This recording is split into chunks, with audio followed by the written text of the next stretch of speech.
Okay, today's book is called The Three Little Wolves and the Big Bad Pig. That doesn't sound right. Have a look.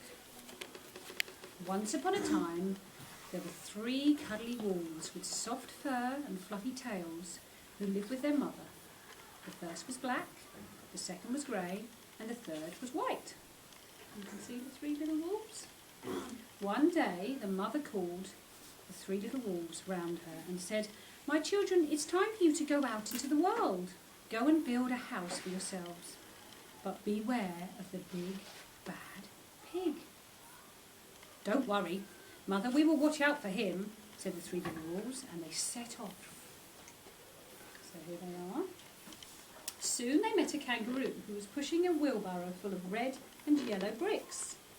"Please will you give us some of your bricks?" asked the three little wolves. "Certainly," said the kangaroo, and she gave them lots of red and yellow bricks. So the three little wolves built themselves a house of bricks. Looks pretty good. The very next day, the big, bad pig came prowling down the road and saw the house of bricks that the little wolves had built. The three little wolves were playing croquet in the garden when they saw the big, bad pig coming. They ran inside the house and locked the door. They're playing croquet.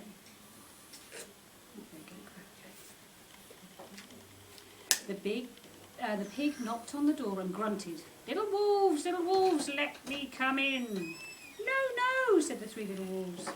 "By the hair on my chinny chin chin, we will not let you in, not for all the tea leaves in our china teapot. Then I'll huff and I'll puff and I'll blow your house down," said the pig. So he huffed and he puffed and he puffed and he huffed, but the house didn't fall down. But the pig wasn't called big and bad for nothing. He went and fetched his sledgehammer and he knocked the house down. Oh my goodness. The three little wolves only just managed to escape before the bricks crumbled, and they were frightened, very frightened indeed. "Dear, he's got a sledgehammer." "We shall have to build a stronger house," they said. But just then they saw a beaver who was mixing concrete in a concrete mixer. "Please will you give us some of your concrete?" asked the three little pigs. "There he is." "Certainly," said the beaver, and he gave them buckets and buckets full of messy, slurry concrete. So the three wolves built themselves a house of concrete. Sounds better. No sooner had they finished when the big bad pig came prowling down the road and saw the house of concrete that the little wolves had built. They were playing battledore and shuttlecock in the garden. When they saw the big bad pig coming, they ran inside their house and shut the door. The pig rang the bell and said, "Little frightened wolves, let me come in." "No, no," said the three little wolves. "Not by the hair on our chinny chin chin, we will not let you in, not for all the tea leaves in our china teapot." "Then I'll huff and I'll puff and I'll blow your house down," said the pig. So he huffed and he puffed and he huffed and he puffed, but the house didn't fall down. But the pig wasn't called big bad pig for nothing. He went and fetched a pneumatic drill and smashed the house down. Crikey, I've seen them in the road. The three little wolves managed to escape, but their chinny chin chins were trembling and trembling and trembling. He's a fierce pig. "We shall build an even stronger house," they said, because they were very determined. Just then they saw a lorry coming along the road, carrying barbed wire, iron bars, armour plates and heavy metal padlocks. "Please will you give us some of your barbed wire, a few iron bars and an armour plate, and some heavy metal padlocks?" they said to the rhino who was driving the lorry. "Sure," said the rhino, and gave them plenty of barbed wire, iron bars, armour plates and heavy metal padlocks. He also gave them some plexiglass and some reinforced steel chains, because he was generous and a kind-hearted rhino. So the three little wolves built themselves an extremely strong house. It was the strongest, securest house one could possibly imagine. They felt very relaxed and absolutely safe. Oh dear. The next day the big bad pig came prowling along the road as usual. The little wolves were playing hopscotch in the garden. When they saw the big bad pig, they ran inside their house, bolted the door and locked all of the 67 padlocks. The pig pressed the video entrance phone and said, "Frightened little wolves with the trembling chins, let me come in." "No, no, no," said the little wolves. "Not by the hair on our chinny chin chins. We will not let you in. Not for all the tea leaves in our china teapot." "Then I'll huff and I'll puff and I'll blow your house down," said the pig. So he huffed and he puffed and he huffed and he puffed, but he couldn't blow the house down. But the pig wasn't called Big Bad Pig for nothing.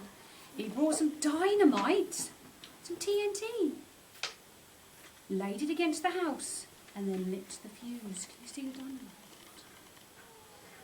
There. The house blew up. The little wolves just managed to escape with their fluffy tails scorched, burning. "Something must be wrong with our building materials," they said. "We have to try something different, but what?" And that moment they saw a flamingo bird coming along, pushing a wheelbarrow full of flowers. "Please will you give us some of your flowers?" asked the little wolves. "With pleasure," said the flamingo bird, and gave them lots of flowers. So the three little wolves built themselves a house of flowers. How's that going to work? One wall was full of marigolds, one was full of daffodils, one wall had pink roses, and one wall had cherry blossom. The ceiling was made of sunflowers, the floor was a carpet of daisies. They had water lilies in their bathtub and buttercups in their fridge. It was a rather fragile house, and it swayed in the wind, but it was very beautiful. Next day the big bag pig came prowling down the road and saw the house of flowers that the little wolves had built. He rang the blue bell, like that, and said, "Little frightened wolves with the trembling chins and the scorched tails, let me come in." "No, no, no," said the three wolves. "By the hair on our chinny chin chin, we will not let you in. Not for all the tea leaves in our china teapot. Then I'll huff and I'll puff and I'll blow your house down," said the pig. Oh, but as he took a deep breath, ready to huff and puff, he smelled the soft scent of the flowers. It was fantastic. And because the scent took his breath away, the pig took another breath, then another, and instead of huffing and puffing, he began to sniff. He sniffed deeper and deeper until he was quite filled with the fragrant scent. His heart became tender, and he realised how horrible he'd been in the past. In other words, he became a big, good pig. He started to sing and dance. At first, the three little wolves were a bit worried, thinking that he might be tricking them.